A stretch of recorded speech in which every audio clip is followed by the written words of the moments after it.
tutoie les prix Nobel et les savants. Qui peut rétrécir, voyager dans le temps. Arbore sa pilosité subbuccale et pense en dehors du bocal. Qui sait expliquer ce qu'est la radiation. Contacte-t-on pour poser une question. Le professeur Moustache. Oh, prof, je dis pas que vous êtes un grenage, je le dis pas. Mais bon, je pense qu'il est temps d'expliquer la notion de passif-agressif, non? Il a trop raison, prof. Le trouble tendance, c'est passif-agressif. Les fameux PA. Je sais, même Léa Seydoux le dit. J'ai fait de ma passivité-agressivité mon atout beauté. Dans le langage courant, le passif-agressif, c'est en gros quelqu'un qui dit « Oui, oui, je vais le faire Ah, monsieur le président, faites quelque chose pour sauver la planète. Oui, oui, oui, mon bon ami. ». Alors qu'en vrai, il n'en a pas du tout l'intention. C'est joli, la nature, hein? Ça peut être aussi quelqu'un qui fait des piques, des remarques blessantes, Dites, vous me feriez pas passer un peu pour un con, là, hein?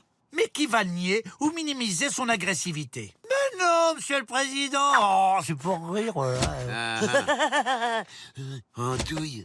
Le terme de passif-agressif a été introduit en 1945 dans le bulletin technique du département américain de la guerre. Sergent Moustache, je vous ordonne d'énucléer ce sale déserteur avec un cure-dent.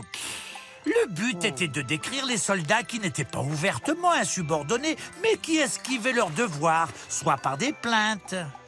Pourquoi moi? Ou par de la mauvaise volonté.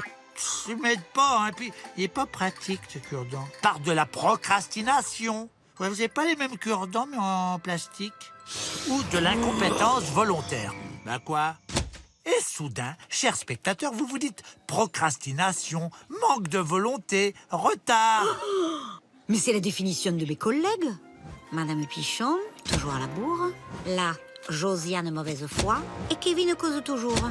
Une belle brochette de passif-agressif. C'est même un peu la définition de vous-même. Non, pas du tout. Si. C'est normal, car la première définition fut trop mal décrite dans le DSM, le fameux manuel de diagnostic pour les psychiatres. On s'est planté. Passif-agressif, en fait, c'est pas un trouble, c'est un comportement. Excuse-moi, Brad Bill, je dis pas que t'as l'écriture d'une fillette immature, mais faudrait quand même Trouvez un nom à cette manie de faire des putains de ronds sur les i. Tiens, c'est la nouvelle version. Tu verras, quand la définition d'un trouble est trop large, tout le monde a l'impression de l'avoir. Mais une fois balisé, plus personne ne l'a. En fait, j'étais juste chiante. Si vous voulez réviser vos termes psychiatriques pour faire des diagnostics sauvages, tapez « Tu mourras moins bête » sur arte.tv. Avec ça, c'est sûr, vous mourrez moins bête. Mais bon, vous mourrez quand même.